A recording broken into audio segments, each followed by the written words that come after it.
So you just what's your opinion on Kevin Gates? Because I heard positive, negative things about him. I think he's a talented artist, and I do think he's a little he's a little thrown off a little bit. Like I ain't gonna say nothing about him. He's just very cautious, very, very alert and very cautious. And I'm gonna tell you a story. I'm there. I'm in the back of the Coliseum. I'm walking out. Once he just got done performing, I'm walking out back with him to where he's going into his, I guess the SUV that they gonna, drive for him.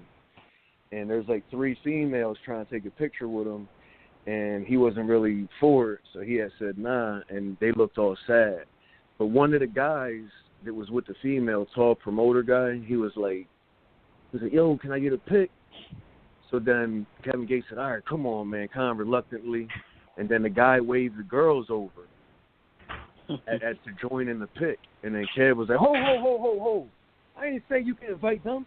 I was going to take a picture with you. Hey, yo. And then he looked at another guy. He said, yo, this your man's right here?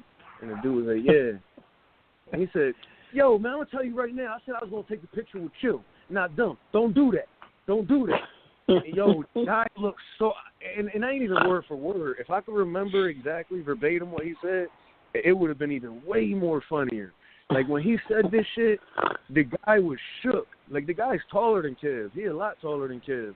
Kev looking up to him saying this shit, and the guy looked like the deer in the headlights. He was shook.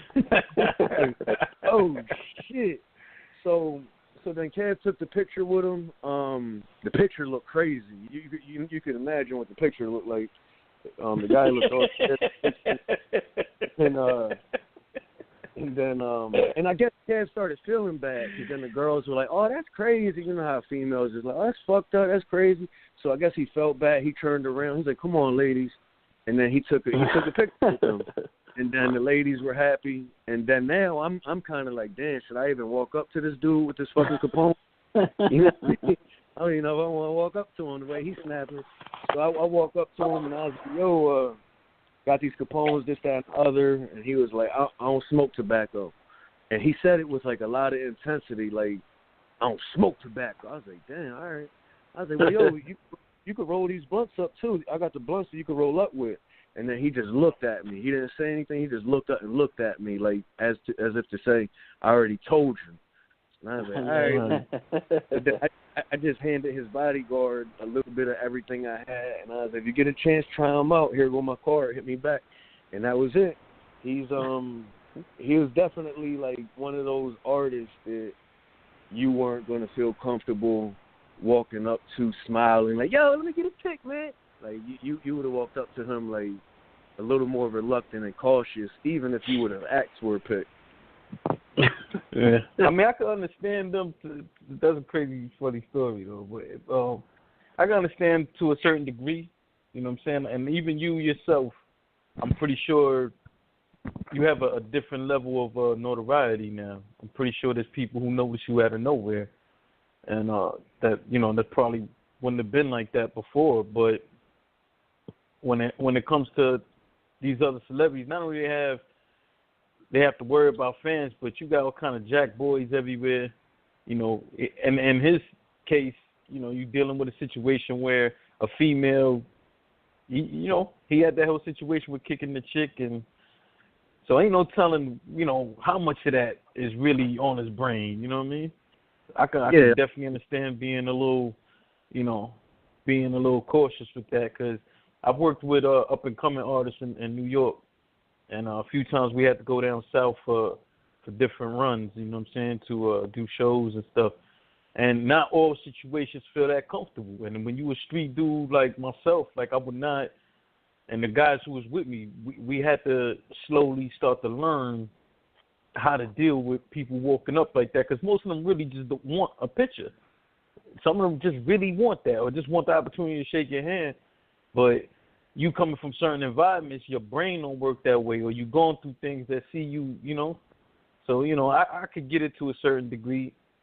How you feel about that.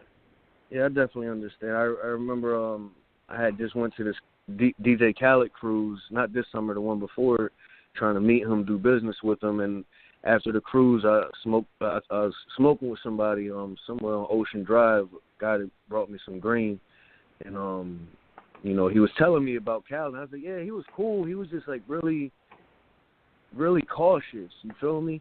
And the guy said this to me, and it always stuck with me. He said when Khaled was here trying to get on, like he went through a lot of shit. Like motherfuckers actually, did things to him that, Khaled didn't want to say it because I really love Khaled, but, fuck it. Like, someone, and I don't know how true this is, but they said they took his chain and shit. So as you're growing up into the industry and you're trying to get on and you go through experiences like that, now that you on the level that you're on, I could definitely understand you being even more cautious because you got a lot more to lose. So, I kind of understand why Khaled was, one-word answers, not really talkative like that, because he probably has millions of fans that come at him all the time. So, you start not to listening to what people say as much because it happens so much that you kind of lose your attention. I read one comment one time. Yeah, they said they think Sasha Baron, the guy who does Ali G and Ball Rat and stuff, that he's really that DJ Khaled is really him in disguise.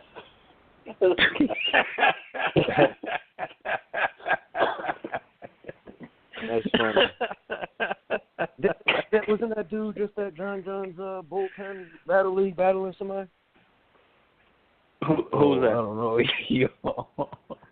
Seriously, I think he was just on Showtime. I seen the dude. Yeah. I don't know if he was on John John's bullpen, but yeah, he's been on Showtime. He has a new show on Showtime. Yeah. I remember seeing John and Sasha something Baron. Oh, really? Yeah. Nah, I gotta watch all the episodes. Google it. He was battle rapping and shit. That's funny, but Khaled's out there. Do you have a relationship with Khaled?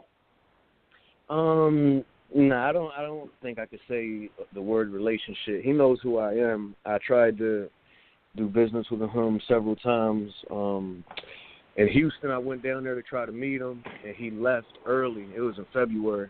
He had left early. Matter of fact, it was a celebrity. What was it? It was Atlanta against the Patriots Super Bowl. I was down there doing something for Capone, and I was doing after parties. Yeah, at nighttime. Every time people go to the club, they'll go to an after party at night, and I was sponsoring the after parties. And then they had a celebrity basketball game with the Pittsburgh receiver, Brown. He does a celebrity basketball game every year. So when Khaled came, I was like real hype. People were saying what's up to him. I tried to say what's up to him. His bodyguard kind of, wouldn't let me near him. And then as he was about to leave, I was like, Khaled, can I get a pic? So I took a selfie with him, and it was like a real kind of dry-ass selfie. He didn't smile or nothing. And I wanted to say this after the pic because I didn't want to say this before the picture, and then he just take the picture because I said it before. But once I took the selfie, he started walking away. And I was like, hey. And then he turned around. He looked at me. And I was like, you my idol. And he came back around. He busted a U-turn. Came back around. He gave me like one of them daps where you get a hug with it, a half-ass hug with it. And that was what's up, man, because I told him how I really felt. And then the next day, I'm at a liquor store. I'm waiting for, a couple hours. He ends up leaving early. I didn't get to meet him. I bought a bottle of Ciroc for nothing. And I held on to this bottle of Ciroc. I'm holding it in my hands now. I held on to this bottle of Ciroc for months, from February all the way up until July, once he did the cruise. And now he's at a Best Buy, and he's doing a CD signing. He had just dropped his latest CD. And I walked up to him. I was like, yo, and I shouldn't have said that. I was so nervous. I can't believe I said, yo, remember me? I'm going to give you some advice. Don't ever fucking say remember me to anybody. Remember Benny Blanco from the Bronx said that to Carlito before he shot him? You know what I'm saying? Hey, remember me? So that probably automatically got Khaled on his guard, like, oh, shit, is this the guy that I did this to? Who knows? Yeah. I was so nervous. I was like, hey, remember me? I was like, hey, man, I just want to tell you, I said, remember me? I've been holding on to this bottle ever since February. You had left the liquor store a little early. He started smiling. He signed the bottle. He signed a couple CDs that I had. We took a pic, and then I told him I was going to be on the cruise. I said, yo, I want to talk business with you. Here's my card. I know I'm going to be on the cruise tomorrow. I know you're working right now, so I don't want to interrupt you. I look forward to speaking business to you one of the days on the cruise. And then that was it. And then I seen him on the cruise, and we had the pool party, and he sat down, and people were walking up taking a picture, and I just stood up and be like, you want me to take the picture for you and Khaled? And then I was that guy that people would walk up to Khaled, hand me their phone, and I would just be the guy take the picture, And he got to see me work without, him asking me to. It was something that I just did on my own, something I already do anyway, kind of taking pictures at events. So it was cool for me. I ain't gonna say I was working for him, but I felt like in a way that, I just did that on my own, took the initiative for it because I know he loves his fans, and it was cool. It was a real cool experience. But I didn't get to really speak business with him the way I wanted to. He's on a whole nother level. Jay-Z's his manager. I think even if I did have a proposal he was interested in, I don't even think he has the control to kind of sign off on it. He probably has managers and Rock Nation to handle all that. So, but I'm not going to give up. I still got the bottle right here. I told him that I'm not going to open it until I celebrate my success, right? When him and I take a shot together.